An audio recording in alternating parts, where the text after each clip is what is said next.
Major BBC radio stations see second consecutive year-on-year drop in listeners.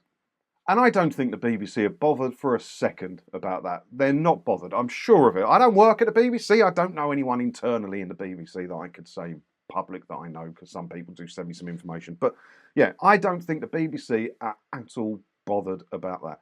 They're changing local radio, ruining it in many people's opinion. Well, I don't know. I think it will ruin it a bit, because you're not going to get the evening drive time show for your local area, stuff like that. They're going to cut back on some of the local presenters, all of that stuff. We all know, we've all seen the news about it, right? But I don't think the BBC are bothered about losing listeners to the radio, because they're trying to move everybody onto their podcasts and onto BBC Sounds.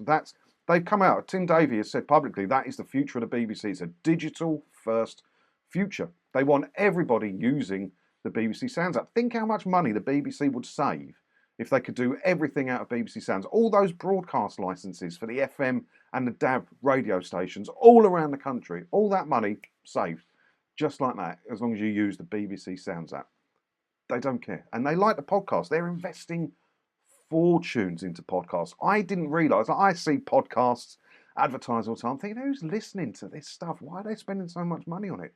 But when you actually look at the listening figures for the podcast, it's crazy how many listeners. I did not know it was such a big thing.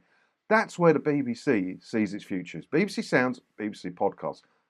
They're not bothered. They're not bothered about the radio stations losing listeners. They don't care. They don't care. Radio 5 Live recorded a strong jump at the end of the year, a period that coincided with the World Cup in Qatar, with its average audience up 14% from 4.9 million, blah, blah, blah. Well, you can't really count that, can you? You can't really count that, because that's only once every 4 years. You can't count that. It was down. The numbers were down. But the station saw its listeners down 5% compared with October to December 21, the second quarterly year-on-year fall in a row. There was a similar picture at Radio 3 and 4, according to new figures published by Rajar, the audience research body. Both stations saw audiences in December increase compared to the previous 3 months by 9%, Radio 3, blah, blah, blah. The latest data also shows that Radio 2's audience remained broadly stable, down just 1% on the previous 3 months.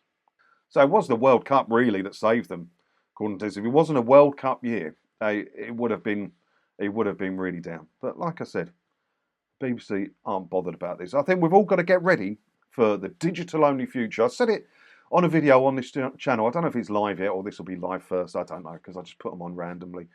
But there's a petition to save broadcast TV, because TV broadcasting is only guaranteed till the mid-2030s. But I think radio's going to go as well. I think major radio stations, I think the BBC by 2030 odd, I think if you want to listen to the BBC radio, it's going to be in the Sounds app, because it's easier and cheaper for the BBC to produce it. And radio is a huge cost for them year on year. And, you don't need a TV license to pay for it. So there's many people enjoying the content that aren't supporting it financially. And BBC are making loads of cost cutting all over the shop. Local radio's dying all over the shop, not just BBC stuff.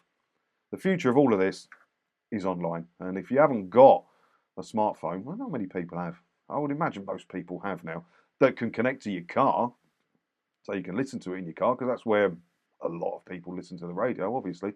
Or you sit, a lot of people sit in their kitchen in the morning, don't they? Have a cup of coffee, get the day started, flick the radio on. Now you're going to have to do it through a smartphone or a smart speaker, which is something I wouldn't have in my house. Yeah, we live in an interesting time for media, because the media landscape for everything is changing quite rapidly, and it's going to change quite a lot. And it's going to be interesting to see what happens with local radio and broadcast TV, isn't it? Let me know your thoughts on it all down in the comments below. And as always, thanks for watching, and don't forget to hit the subscribe button if you haven't already, because that way, hopefully, I'll see you in another video again soon, won't I? Ta-da!